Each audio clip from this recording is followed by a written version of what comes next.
कि अफगानिस्तान पर बहुत बड़ी एयर स्ट्राइक हुई है। काबुल में एक अस्पताल को पाकिस्तान ने निशाना बनाया। एयर स्ट्राइक करके 400 से ज्यादा लोगों को मौत के घाट उतार दिया गया। 300 से ज्यादा लोग अस्पताल में भर्ती कराए गए। ये तस्वीरें आप देखिए। काबुल पर यह कहा जाए बीते दिनों से ये अब तक की सबसे बड़ी स्ट्राइक है जो पाकिस्तान की तरफ से अंजाम दी गई है, और पाकिस्तान ने अफगानिस्तान को लेकर अपने नापाक इरादे जाहिर कर दिए हैं। एक अस्पताल पर बमबारी की गई है। 400 लोगों की मौत की खबर खुद तालिबान ने कंफर्म की है। और देखिए, आधी रात बमबारी से दहल उठा काबुल। जी हां, फाइटर जेट से विध्वंसक हमला किया गया। सेंट्रल काबुल पर पाकिस्तान ने यह अटैक किया। काबुल के रिहायशी इलाकों में भयंकर आग लग गई इस हमले के बाद। और काबुल में ये जो बड़ा हमला हुआ है, इस पर तालिबान ने ऐलान किया है कि बातचीत और कूटनीति का वक्त अब खत्म हो चुका है। हम पाकिस्तान से बदला लेंगे, कोई बात नहीं होगी पाकिस्तान से, ये कह रहा है तालिबान। काबुल में हमले में 400 लोगों की मौत हुई है। ये तालिबान की तरफ से भी कहा गया है, पुष्टि की गई है, और कहा गया है कि अब बातचीत और कूटनीति के सारे रास्ते खत्म हुए, अब सीधे जंग होगी। तो सेंट्रल काबुल में पाकिस्तान ने स्ट्राइक की है और हमले में सेंट्रल काबुल में भीषण तबाही मची है। कई जगहों पर धमाके के बाद भीषण आग लग गई। और तालिबान के रक्षा मंत्रालय पर बमबारी की गई है। पाकिस्तानी जेट ने किया ताबड़तोड़ अटैक। बमों की बौछार से दहल गया तालिबान। तालिबान की सरकारी इमारतों से भी धुआं उठता नजर आया है। जो जानकारी मिल रही है, काबुल में 4 से 5 इलाके दहल उठे हैं पाकिस्तान की इस बड़ी एयर स्ट्राइक के बाद। और हमारे साथ विदेश मामलों के जानकार प्रोफेसर सतीश कुमार सिंह भी मौजूद हैं। सतीश जी, इस एयर स्ट्राइक को आप कैसे देखते हैं ऐसे वक्त में जब अमेरिका ईरान युद्ध में बुरी तरह से फंसा हुआ है? हमें यह भूलना नहीं चाहिए कि पाकिस्तान और सऊदी अरब के बीच भी नाटो जैसी डील हुई थी। एक देश पर हमला सभी पर हमला माना जाएगा, यानी पाकिस्तान और सऊदी अरब पर हमला माना जाएगा। और सऊदी अरब की, अमेरिका की एक्सपेक्टेशन मुमकिन है ये रही हो कि पाकिस्तान भी इस जंग में इन्वॉल्व हो, सऊदी अरब के साथ आए। और अब पाकिस्तान कर रहा है अफगानिस्तान पर हमला, और ये बहुत बड़ा हमला था। 400 लोग मारे गए। बिल्कुल। अफगानिस्तान पर पाकिस्तान की एयर स्ट्राइक हुई है। जी हां, जब आप सो रहे थे तो एशिया में जंग का मोर्चा खुला हुआ था। ये दूसरा मोर्चा है जो पाकिस्तान ने अफगानिस्तान पर एयर स्ट्राइक द्वारा खोला है, और इस हमले में 400 से ज्यादा लोगों के मारे जाने की खबर है। एयर स्ट्राइक के जरिए पाकिस्तान ने काबुल के कई इलाकों को निशाना बनाया। इस हमले में सैकड़ों लोग जख्मी हुए हैं। तालिबान सरकार ने आरोप लगाया कि पाकिस्तानी एयरफोर्स ने काबुल में एक अस्पताल पर बम बरसाए जहां नशे की लत छुड़ाने के लिए मरीज भर्ती थे। इस हमले की कड़ी निंदा करते हुए तालिबान ने इसे मानवता के खिलाफ अपराध बताया और कहा कि पाकिस्तान ने अफगानिस्तान की हवाई सीमा का उल्लंघन किया है। वहीं पाकिस्तान सरकार ने इस आरोप को निराधार बताते हुए खारिज कर दिया और कहा कि काबुल में किसी भी अस्पताल को निशाना नहीं बनाया गया। अरविंद ओझा मेरे सहयोगी जुड़ गए हैं इस वक्त तमाम जानकारी के साथ। अरविंद, ये जो पाकिस्तान की एयर स्ट्राइक है, जाहिर तौर पर उनके नापाक इरादे साफ है, लेकिन क्या वाकई अस्पताल को निशाना बनाया गया था, या फिर उनकी हिमाकत ये थी कि ज्यादा नुकसान पहुंचाया जा सके, चाहे कहीं पर भी एयर स्ट्राइक हो? बिल्कुल, देखिए, ज्यादा से ज्यादा नुकसान पहुंचाना मकसद था पाकिस्तान का। और कल रात तकरीबन 9 बजे के आसपास जो पाकिस्तान एयरफोर्स के कई फाइटर जेट वो अफगानिस्तान सीमा के अंदर दाखिल हुए, और उसके बाद 9:30 बजे के आसपास काबुल में और खासतौर से सेंट्रल काबुल में धमाकों की आवाज सुनाई दी, और कई जगहों पर, कई रिहायशी जगहों पर अटैक की जानकारी मिली है। जो अफगानिस्तान तालिबान के प्रवक्ता है, उन्होंने ये बताया कि दरअसल एक 2000 बेड का अस्पताल जो नशा मुक्ति केंद्र था, वहां पर ये एयर स्ट्राइक की गई, जिसमें 400 लोगों की मौत हो गई, 250 से ज्यादा घायल हुए। जबकि पाकिस्तान के अपने दावे हैं कि जो आतंकी ठिकाने उनको निशाना बनाया गया। लेकिन अफगानिस्तान में, काबुल में ये जो एयर स्ट्राइक हुआ, इसको लेकर अलग अलग तरह से अपनी प्रतिक्रियाएं आ रही हैं। जो कई फॉर्मर जो क्रिकेटर हैं, जो फेमस क्रिकेटर है अफगानिस्तान के, उन्होंने भी अपनी प्रतिक्रिया इस मामले में दी है। 18 दिन से अफगानिस्तान और पाकिस्तान के बीच युद्ध चल रहा है। खासतौर से बॉर्डर एरिया में जो अफगानिस्तान तालिबान के लड़ाके हैं वो कई जो पाकिस्तानी पोस्ट है उनको कैप्चर करते हैं। पाकिस्तान ने इसके पहले भी एक बार एयर स्ट्राइक की थी, लेकिन कुछ दिनों पहले ही पाकिस्तान के राष्ट्रपति ने जब सोशल मीडिया पर एक और बड़ी खबर आपको बता दें, काबुल पर एयर स्ट्राइक का वीडियो पाकिस्तान ने जारी कर दिया है। इस हमले में 400 से ज्यादा लोगों की जान गई है। पाकिस्तान ने इस अभियान को ऑपरेशन गजब लिल हक का हिस्सा बताते हुए कहा कि ये हमले उन सैन्य ठिकानों को निशाना बनाकर किए गए जो कथित तौर पर हमलों को प्रायोजित कर रहे थे, जिनमें काबुल और नंगरहार के टारगेट शामिल थे।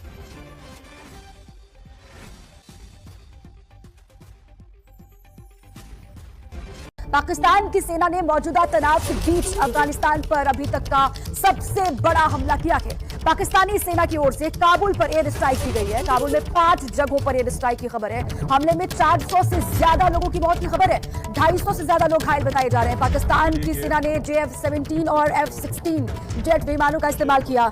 हमले में 400 लोगों की मौत, 250 से ज्यादा घायल हुए हैं। पाकिस्तान की एयर स्ट्राइक है अफगानिस्तान की राजधानी काबुल में। ये तस्वीर आप देख लीजिए, भयंकर तस्वीरें एयर स्ट्राइक की सामने आई हैं। F-16 और JF-17 का इस्तेमाल किया गया है। इन विमानों का इस्तेमाल किया गया काबुल में अटैक के लिए।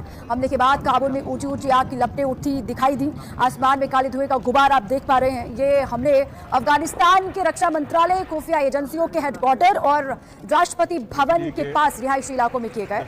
काबुल एयरपोर्ट के पास एक नशा मुक्ति अस्पताल को भी टारगेट किया गया, जहां सबसे ज्यादा तबाही मची है। और हमले के बाद अस्पताल में आग भी वहां पर लग गई।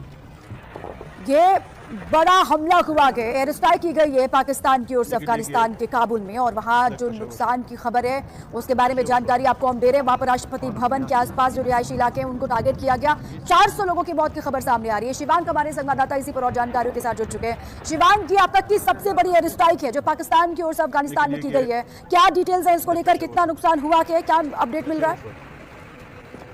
जी देखिए, मतलब जानकारी भी यही मिल रही है कि कल बीती रात 9:30 बजे के आसपास पाकिस्तानी सेना ने 5 जगहों पर अफगानिस्तान में भीषण बॉम्बिंग करी थी, जहां पर हाई इंटेंसिटी बॉम्बिंग का, हैवी पेलोड का इन्होंने प्रयोग करा था। तो उसके बाद पाकिस्तान ने हवाई हमला किया है। पाकिस्तानी हवाई हमले में 400 लोगों की मौत हुई है। हमले में 250 लोग घायल हुए हैं। काबुल में एक अस्पताल को पाकिस्तान ने निशाना बनाया है और अफगानिस्तान के हवाई क्षेत्र का पाकिस्तान ने उल्लंघन किया है। इस वजह से पाकिस्तान को लेकर अफगानिस्तान ने बड़ी तैयारी कर ली है। मेहमान हमारे साथ जुड़े हैं चर्चा के लिए, इस पर मेजर जनरल GD बख्शी साहब हमारे साथ जुड़े हैं और कर्नल शैलेंद्र सिंह स्टूडियो से साथ में जुड़े हुए हैं। जनरल बख्शी, पहले आपके पास आऊंगी, अब क्या आगे पाकिस्तान पर अफगानिस्तान कैसे अटैक करेगा, कैसे हालात बनेंगे अब इसके बाद? अटैक किया है, that is a war crime. ये जनीवा कन्वेंशन की बरखिलाफत है आउटराइट। इंसानिस्तान ईरान को उकसा रहा है, अमेरिका का सपोर्ट कर रहा है, बालूचिस्तान सिस्तान में ये हथियार भेज रहा है CIA के, और इसने अमेरिकी जहाज़ों को और ड्रोन्स को अपने इलाके से अटैक करने की इजाज़त दी है। एयर स्पेस अपना अमेरिका को दिया है। आप बात समझ नहीं हो पाया, होंगे भी कैसे, क्योंकि 400 लोगों को अटैक किया गया है और ये दावा किया गया कि क्योंकि यहाँ अफगानिस्तान के सैनिक थे, अफगानिस्तान ने यहाँ आतंकियों को छिपा रखा था, इसलिए ये अटैक किया गया। जय हिंद, नमस्कार। बिल्कुल निष्पक्ष होकर इसी चीज़ को आप इवेलुएट करिए। आपने कहा था कायरता का अटैक है, कायरता का अटैक नहीं है ये। कायरता का कैरेक्ट जो है अपने आप में बर्बरता है, इनह्यूमैनिटी है, मैं कहता हूँ ह्यूमन राइट वायलेशन है। इसलिए सर ने जो कहा मैं उसको एक कदम आगे ले जाता हूँ। इंडिया को सबसे पहले इसे कंडेम करना चाहिए स्ट्रॉन्गेस्ट पॉसिबल वर्ड्स के अंदर। दूसरा, कोई ना कहीं किसी ना किसी तरह की मेडिकल एड देनी चाहिए। यूनाइटेड नेशंस में इसको रेज करना चाहिए, UNHRC में इसको करना चाहिए। तो ट्रम्प साहब को बताइए, दिखाइए उसके पास एक, क्योंकि उनको पास आजकल टाइम नहीं है कि जनाब आपका सो कॉल्ड एलाई कहने के लिए इस तरह की ज़मीनी हरकतें कर रहा है। सबसे बड़ी बात जो आती है वो ये है कि जिनीवा की स्पेलिंग अपने आप में शायद पाकिस्तान। आज के व्लॉग में हम बात करेंगे पाकिस्तान और अफगानिस्तान के दरमियान जो जंगी कैफियत है, क्या मामला बेहतर होंगे या मजीद खराब हो जाएंगे। पाकिस्तान की एयरफोर्स ने रात काबुल और नंगरहार पे मुख्तलिफ जगहों पे हमले किए हैं, उसके नतीजे में क्या नुकसान हुआ है, क्या टारगेट्स थे और वो क्यों हमले किए गए, इस पर बात करेंगे आज के व्लॉग में। और साथ बात करेंगे कि पाकिस्तान और ईरान के दरमियान जो सफारतकारी हो रही है पिछले कई दिनों से, behind the scene, behind the curtain, उसके मुस्बत नतीजे निकलना शुरू हो गए हैं। और इस वक्त जिस वक्त मैं आपसे ये बात कर रहा हूँ, अब से तकरीबन 20 घंटे बाद या 24 घंटे बाद एक टैंकर जिसका नाम कराची है, वो अबुधाबी से क्रूड ऑयल लेके कराची में केमाड़ी की बंदरगाह पर नजरअंदाज हो चुका होगा। और उसके बाद दूसरा जहाज भी आ रहा है और तीसरा जहाज कहां से आ रहा है, इसके बारे में भी हम बात करेंगे। और ये जो स्ट्रेट ऑफ हॉर्मस की वजह से इस वक्त पूरी दुनिया उलझ के रह गई है और अमेरिका और इसराइल को इल्जाम दिया जा रहा है कि वो दुनिया की इकोनॉमी तबाह किए जा रही है। ये गेम चेंजर जो बना है स्ट्रेट ऑफ हॉर्मस, इसके बारे में हम थोड़ी सी बात करेंगे, तज़किया दूंगा इस पर आपको, और कि क्या हो रहा है और अब आने वाले वक्त में किस तरीके से जो ईरान ने बंद की हुई है ये खुलेगी, कैसे खुलेगी, ये नहीं खुलेगी, खुलेगी और खुलेगी तो कैसे खुलेगी, और इसमें अमेरिका और इसराइल के लिए क्या रखा है। पहले शुरू कर ले आप अफगानिस्तान से। हुआ ये था कि बाजौड़ पे 2 दिन पहले हमला किया, बार-बार हमले हो रहे हैं लेकिन आखिरी बार हमला हुआ, वहाँ शहरियों को निशाना बनाया गया, कुछ शहरी शहीद हुए, कुछ ज़ख्मी हुए। उसके जवाब में आज कल रात जो गुज़री है, उस पे पाकिस्तान एयरफ़ोर्स ने काबुल और नंगरहार में 6 जगहों पर हमले किए और उसमें सख्त नुकसान हुआ, टारगेट किया गया था वहाँ जो दहशतगर्दों के ठिकाने हैं, जहाँ पे खुदकुश बमबारों को तैयार किया जाता है और जहाँ पे उनका मिलिट्री हेडक्वार्टर है। अब वो जब हमले हुए और उसकी खबर आ गई, तो उसके बाद पाकिस्तान का जो खैबर पख्तूनख्वा का जो डिस्ट्रिक्ट बाजौड़ है, वहाँ शहरियों ने खुशी का इज़हार किया और उन्होंने कहा कि हमारे ऊपर जो हमला हुआ है, उसका बदला पाकिस्तान ने लिया और बहुत अच्छा किया। इसी दौरान मुख्तलिफ़ खबरें वहाँ से आती रहीं और उसमें ये खबर आना शुरू हुई कि वहाँ जो हमले किए पाकिस्तान में, उनमें से एक हमला उस बिल्डिंग पे हुआ है जहाँ पे ड्रग एडिक्ट्स जो नशे के आदी लोग हैं, उनका इलाज होता है, उनका रिहैबिलिटेशन सेंटर है और उसमें लोग मारे गए हैं। उसके बाद पाकिस्तान की जो इंफॉर्मेशन मिनिस्ट्री है, उन्होंने एक प्रेस रिलीज जारी की है जिसमें उन्होंने कहा है कि ये सब झूठ है और पाकिस्तान ने किसी सिविलियन को टारगेट नहीं किया, बल्कि पाकिस्तान ने 16 मार्च की रात को काबुल और नंगरहार में जो हमले किए हैं वो दहशतगर्दों के ठिकाने हैं और फौजी तंसीबात हैं और उसमें इन दहशतगर्दों को ताउन करने वाले जो इंफ्रास्ट्रक्चर है, मिलिट्री इंफ्रास्ट्रक्चर, उसको निशाना बनाया गया। उसमें टेक्निकल जो इक्विपमेंट है उसका ज़ख़ीरा था, असला और गोला बारूद का ज़ख़ीरा था, उसके गोदाम शामिल थे और ये बदला लिया गया। उसमें जिनमें मासूम पाकिस्तानियों को टारगेट किया जाता है, वो असला जो तबाह हुआ काबुल और नंगरहार में, वो असला इस्तेमाल किया जाता है मासूम पाकिस्तानियों को, पाकिस्तानी शहरियों को निशाना बनाने में और बार-बार यहाँ पे खुदकुश हमले किए जाते हैं। और उसका सबूत पाकिस्तान ने ये कहा है कि हमने ये इंतहाई दुरुस्तगी और एहतियात के साथ ये हमले किए हैं और इसमें किसी किस्म का कोलैटरल डैमेज नहीं हुआ। ये पाकिस्तान का दावा है, पाकिस्तान की वज़ारत इत्तलात का। और इन तनसीबात को मनशियात बहाली मराकज़ करार देना हक़ाइक़ को मसख़ करने की कोशिश है, जिसका मकसद सरहद पार दहशतगर्दी की गैर कानूनी सरपरस्ती को छुपाते हुए जज्बात को भड़काना है। ये कहा है वज़ारत इत्तलात ने और फिर ये भी कहा है कि ये बयान झूठा और गुमराहकुन होने के बायस मुस्तरद किया जाता है। तो पाकिस्तान ने ये बयान मुस्तरद कर दिया है, लेकिन इसकी वजह एक सबूत भी दिया गया पाकिस्तान ने अपनी इस बयान में। उन्होंने कहा है कि ये जब पाकिस्तान ने वहाँ पे हमले किए और अगर वो रिहैबिलिटेशन सेंटर है, तो हमारे हमलों के बाद वहाँ मुसलसल धमाके होते रहे बहुत देर तक, जो सबूत है इस बात का कि वहाँ असला और गोला बारूद का बहुत बड़ा ज़ख़ीरा था, जो बाद में भी फटता रहा और जिसकी वजह से धमाके काफ़ी देर बाद तक होते रहे।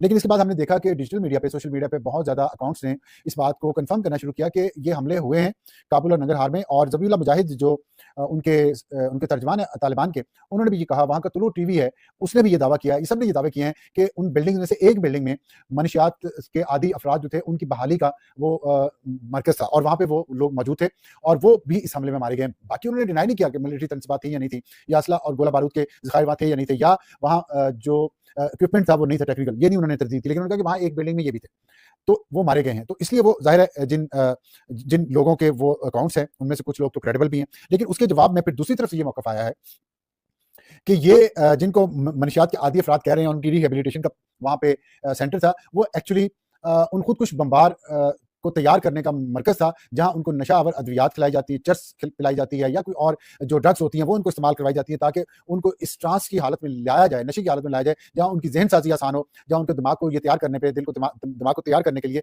कि आप एक खुदकुश बमबार बने और आप जाके वहाँ फट जाएँ, तो आपके गुनाह भी सारे माफ़ हो जाएंगे और आप जन्नत में जाएंगे, वहाँ पे आप हूरे आपका इंतजार करेंगे। दूसरी तरफ का मौक़िफ़ पाकिस्तान की तरफ से कुछ अकाउंट्स हैं, उन्होंने ये किया। अब सच क्या है जंग में, जैसा कि मैं पहले भी बार-बार कहता रहा हूँ, सच सबसे पहला निशाना सच ही बनता है।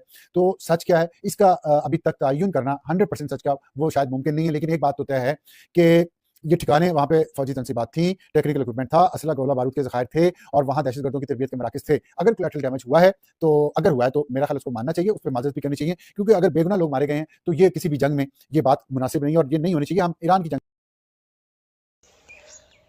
जी हाँ दोस्तों, ये थी अब तक की मालूमात जो मैंने आपके साथ शेयर की है। वीडियो कैसी लगी अपनी राय का इज़हार कमेंट बॉक्स में ज़रूर करें।